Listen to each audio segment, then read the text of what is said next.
हम जो बोलेंगे हम पक्का बात बोलते हैं, हम झूठ नहीं बोलते हैं, जान लीजिए। हम झूठ वाला पसंद भी नहीं करता और झूठा लोगों को हम अपने पास भी बैठाते भी नहीं है। 4 बेटा में एक बेटा मैरिज से शादी किया है और 3 बेटा लव से शादी किया है, जिसमें 3 बेटा को 3 बरस तक घर में घुसने नहीं दिए। हाँ, नहीं घर में घुसने दिए हैं।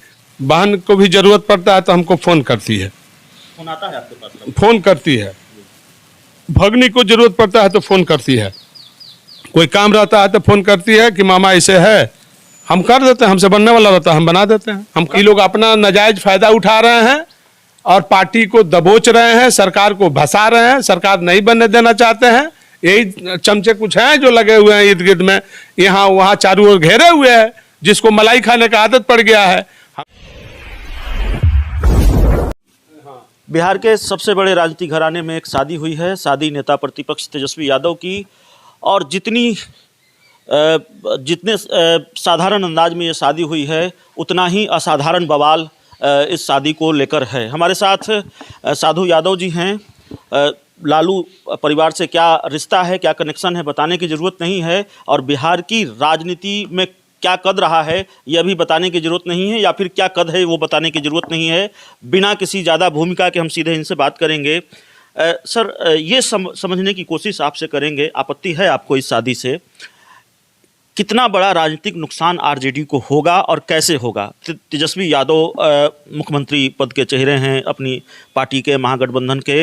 इस शादी से जो कि आप कह रहे हैं, किस तरह का और कितने बड़े पैमाने पर राजनीतिक नुकसान होगा?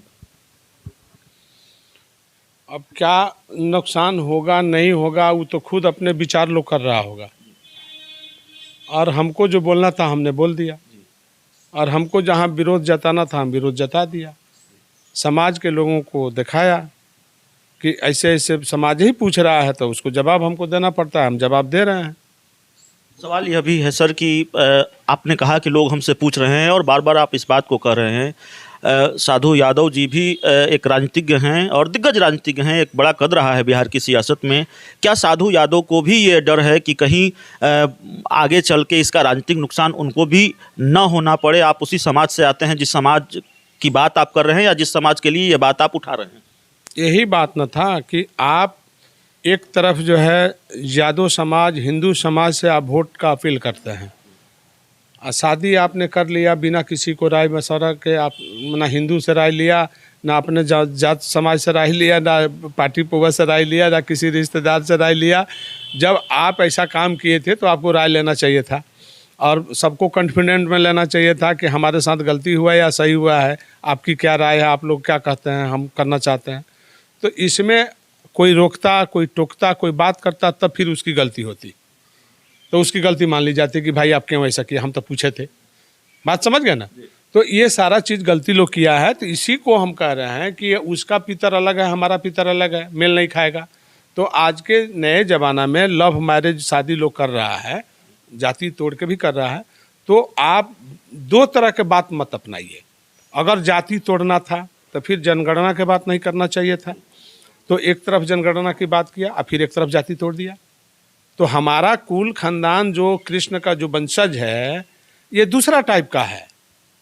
अब ब्राह्मण समाज में ले लीजिए, ब्राह्मण समाज सोनिया गांधी को आज तक नहीं अपनाया। आप सोचिए बात को, आज तक नहीं अपनाया।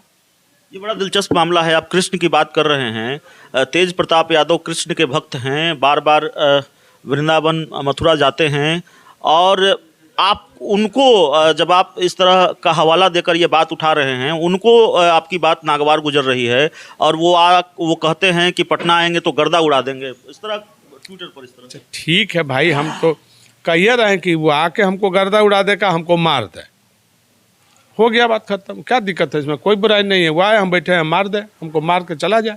इस शादी पर आपको आपत्ति है, लेकिन आज आरजेडी दफ्तर के बाहर एक पोस्टर लगा है जिसमें ये लिखा गया है कि लोहिया जी के सिद्धांतों पर चलते हुए तेजस्वी यादव ने जात धर्म से अलग जाकर शादी की है। देखिए, लोहिया जी का युग नहीं है, कर्पूरी जी का युग नहीं है, गांधी जी का युग नहीं है। ये नया युग पैदा हुआ है। अब पहले रीति रिवाज से शादी ब्याह होता था, हर जाति धर्म के लोग अपने अपने रीति रिवाज से करते थे। उसी रीति रिवाज की बात हो रही है और उसी को लोग मानता भी था। और उसका मान्यता भी समाज में थी। अब मान्यता जो लव करता है, बहुत लोग मानता है, बहुत लोग नहीं मानता है। बहुत शादियाँ टिकती है, बहुत शादियाँ टूट जाती है। आप ये भी देख लीजिएगा, क्रिया होगा तब प्रतिक्रिया होगा, सब साथ ही है। बड़ा नुकसान जगदानंद सिंह को भी है। तेज प्रताप यादव पहले नाराज होते हैं, साधु यादव जी बाद में नाराज हो जाते हैं। नहीं, हमारी नाराज़गी तो हम बताएं कि हमको जगदानंद सिंह से नाराज़गी नहीं था, उनके विचार, उनके आवाज़ के नाराज़गी था। वो जिस लैंग्वेज, जिस भाषा का उन्होंने इस्तेमाल किया था कि करोड़ों लोग, लाखों लोग स्वागत कर रहा है। अब करोड़ों लाखों लोग स्वागत कर रहा है तो फिर बातें खत्म हो गई।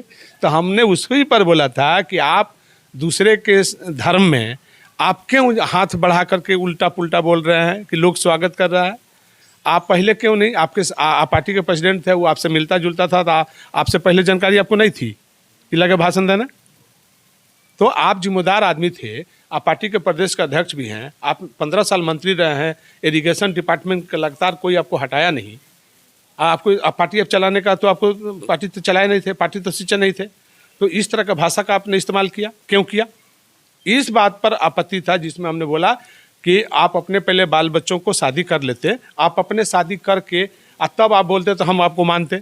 तो आप बाद में हमको पता चला है कि उनके 4 बेटा में एक बेटा मैरिज से शादी किया है और 3 बेटा लव से शादी किया है, जिसमें 3 बेटा को 3 बरस तक घर में घुसने नहीं दिए जगदानंद सिंह। हाँ, नहीं घर में घुसने दिए हैं। जाकर पूछ लीजिए, वहाँ बैठे हैं। हम बोल रहे हैं, झूठ बोल रहे हैं कि सच बोल रहे हैं, उन्हीं से पूछ लीजिए। 3 बरस तक बोला चाली छूट गया सुधीर से कि सुधीर जो है बीजेपी जाके ज्वाइन किया और फिर बीजेपी से चुनाव लड़ा था, फिर छोड़ दिया, फिर आया आरजेडी से एमएलसी लड़ा, फिर हार गया, फिर आरजेडी से अभी 50 वोट से जीता है। तो जाके पूछिए जगदानंद सिंह अगर यही जो बात यहाँ बोल रहे थे तो बेटा को कहे 3 साल बात किए, नहीं बात किए? तो मैंने अपना अपना छोड़ के बात करना है क्या? तो यही बात है कि दूसरे पर उपदेश देना बड़ी लोगों को अच्छा लगता है। तो यहाँ उपदेश उनकी नहीं थी, यहाँ उपदेश हम देंगे। हमारा कुल खानदान है, हमारा जड़ है, हम जड़ हैं। अभी जितना रिश्तेदार है पुलंगी है, जड़ मैं हूँ। ये गमला में पेड़ लगाते हैं तो हम पानी रोज देते हैं कि जड़वा मजबूत होकर भागे जल्दी। काहे के लिए? जड़ को मजबूत काहे करते हैं कि पूरा फैलाव करेगा। आप पुलंगी फैलाव करेगा तो नहीं बता दीजिए, जड़ रहेगा मजबूत तब ना पुलंगी फैलाव करेगा। तो आप पुलंगी पर चल गए, जड़ को छोड़ दिए। आप समझिए हम क्या बोल रहे हैं, यही बात थी। आपके जो तेवर हैं, बहुत जल्दी जल्दी 2-3 सवाल आपसे। आपके जो तेवर हैं उससे ये लगता है कि अब साधु यादव जी तेजस्वी यादव के, तेज प्रताप यादव के, लालू यादव के राजनीतिक दुश्मन भी हैं। पहले राजनीतिक दुश्मन नहीं थे, संबंध नहीं था, संबंधों में खटास आई, लेकिन अब जिस तरह से आप थोड़े उस तरह से सक्रिय नहीं दिखाई दे रहे थे राजनीति में, अब आप ज़्यादा सक्रिय दिखाई देंगे जिस तरह से आपने चुनौती दी है। और तेजस्वी यादव और लालू यादव और तेज प्रताप यादव के सियासी दुश्मन अब आप बन गए हैं। उनको सियासी रूप से नुकसान भी इसका हो सकता है अगर तेजस्वी यादव, तेज प्रताप यादव साधु यादव से भिड़ गए हैं। ये तो बाद में न तय होगा, अभी तो तय नहीं हो रहा है, आज तो तय नहीं हो रहा है। ये तो बाद में तय होगा ना कि कौन क्या करेगा नहीं करेगा, अभी कहाँ तय हो रहा है। तो सवाल यह भी है कि साधु यादव जी किस पार्टी का रुख करेंगे ना, अगर कोई हम तो हिले हैं अलग, 10-12 साल हो गए, हम तो अलग हैं। हमारा बहुजन समाज पार्टी है, हम कहाँ वो आरजेडी में हैं। हमारा बहुजन समाज है। हम 51,000 वोट प्राप्त किए, हम 10-12 हज़ार वोट से लूज किए हैं, हम सेकंड रहे हैं। लालटेन और हाथ 3रा नंबर पर था गोपालगंज, जाके देख लीजिए इलेक्शन कमीशन में बैठ के। तो हम अलग हैं, हम कहाँ, हम अपने राजनीति में अलग हैं, हम तो हैं भी नहीं, हम तो कुल खानदान की बात कर रहे हैं। आपने इस बात पर आपत्ति जताई कि आपकी छवि खराब करने की कोशिश की गई, आपको लेकर फिल्म बनवाया गया जिसमें आपकी छवि खराब की गई, लेकिन इतना तो आप कबूल करेंगे ना कि आप जब आरजेडी का हिस्सा हुआ करते थे, लालू परिवार का हिस्सा हुआ करते थे, पार्टी में आपका कद बड़ा होता था, आपकी हनक होती थी परिवार में। पार्टी के कद की, पार्टी मेरा ही सिंचा हुआ है, मेरा ही बनाया हुआ पार्टी है, कद की बात आप बोल रहे हैं। हाँ, ये जरूर है कि लालू यादव और साधु यादव ही राजनीति करते थे अपने परिवार में। लालू यादव के बाद साधु यादव थे, बहन बाद में आई है, बहन को बाद में हमने बनाया, अब बाद में ही सब लोग आए हैं। और हम यही चीज़ रोक रहे थे कि परिवार में सबको राजनीति में घुसाइएगा तो नुकसान होगा। हमारी यही राय थी, लेकिन लालू जी के पास कुल नवरत्न लोग थे, फंसाया लालू यादव को तरह तरह के बंधन में, घर में से घुसाया कई आदमी को, जिसका नतीजा खमियाजा भोग रहा है। तो अगर हमारी बात पर लालू जी होते तो जीवन भर लालू जी जिंदा जब तक रहते, सत्ता में रहते, इस कुर्सी पर रहते, हटबे नहीं करते। मैं बता देता हूं दावा के साथ। कई बार आपने कहा कि आपने राबड़ी देवी को सीएम बनाया, कैसे बनाया? अब यही सब बात है, बोल दिया बनाया तो जाके पूछ लीजिए कैसे बनाया, नहीं बनाया जाके पूछिए। विधायक से न बनता है जी, तो फिर बात इसमें कौन सी, आप नहीं जानते हैं। चलिए आखिरी सवाल है आपसे साधु यादव जी, और हमारा सवाल ये है कि जिस तरीके से आप लगातार निशाना साध रहे हैं, आप जिस तरीके से लगातार हमला बोल रहे हैं, मामा भांजे के बीच के संबंध कभी सुधरेंगे क्या? देखिए, हम 12 साल हो गया परिवार से हमको अलग है। हम ज़रूरत उन लोग को पड़ता है, बहन को भी ज़रूरत पड़ता है तो हमको फ़ोन करती है, फोन आता है आपके पास? फ़ोन करती है। भगनी को ज़रूरत पड़ता है तो फ़ोन करती है, कोई काम रहता है तो फ़ोन करती है कि मामा ऐसे है, हम कर देते हैं। हमसे बनने वाला रहता है हम बना देते हैं, हम कर देते हैं। हाल के दिनों में हाँ, हाल के दिनों में हम कर देते हैं। हमें वो कोई भावना नहीं है ना, हम कर देते हैं। जो वो बोली है उसका भी काम कर देते हैं, बहन कोई बात बोलती है उसका भी हम काम कर देते हैं। लेकिन काम ये लोग ले लेता है, ओकरा बाद फिर ये लोग भूल जाता है। आप इतने समझ लीजिए, हम नहीं कुछ बोलना चाहते, भूल जाता है। अब फिर जो है हमारे खिलाफ ही लोग गुमराह करना शुरू। तो आप तो बड़ा खुलासा कर रहे हैं कि संबंध टूटा नहीं है।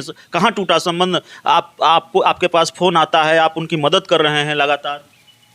नहीं, हम बोले कि कुछ जब वो लोग को अपना ज़रूरत पड़ता है तो वो लोग हमको फ़ोन कर लेता है, लेकिन हमारा कभी ज़रूरत पड़ता है तो हम फ़ोन नहीं करते हैं। तो संपर्क नहीं, एकदम नहीं, हम फ़ोन नहीं करते हैं, ये जान लीजिए। हम जो बोलेंगे हम पक्का बात बोलते हैं, हम झूठ नहीं बोलते हैं, जान लीजिए। हम झूठ वाला पसंद भी नहीं करता है, और झूठा लोगों को हम अपने पास भी बैठाते भी नहीं हैं। उनकी तरफ से फोन आता है ना? हाँ, ये सत्य है, पूछ लीजिए जाके। तो साधु यादव जी, कहाँ से संबंध खराब होना शुरू हुए? माने अब कैसे? जो खराब हुआ, कुछ बीच में जो लोग हैं तकिया कलाम वाले लोग, यही लोग खराब किए हैं। ये लोग अपना नाजायज फ़ायदा उठा रहे हैं और पार्टी को दबोच रहे हैं, सरकार को भसा रहे हैं, सरकार नहीं बनने देना चाहते हैं। यही चमचे कुछ हैं जो लगे हुए हैं इर्द गिर्द में, यहाँ वहाँ चारों ओर घेरे हुए हैं, जिसको मलाई खाने का आदत पड़ गया है। हमें तो मलाई नहीं चाहिए, हम तो मलाई का विरोध करते आ रहे हैं। मलाई खाइएगा तो फिर सत्ता नहीं आएगी। तो चलिए, साधु यादव जी का ये अंदाज और मिजाज, बहुत बेबाकी से बोलते हैं, डंके की चोट पर बोलते हैं, और इसीलिए अपने इन्हीं बयानों की वजह से, इसी अंदाज और मिजाज की वजह से इन दिनों सुर्खियों में हैं। इस इंटरव्यू में इतना ही। उम्मीद है ये इंटरव्यू आपको पसंद आया होगा। कई सवाल थे जो हमारे जहन में थे, हमने कोशिश की है कि उन सारे सवालों के जवाब तलाशे जाए। बहुत बहुत धन्यवाद।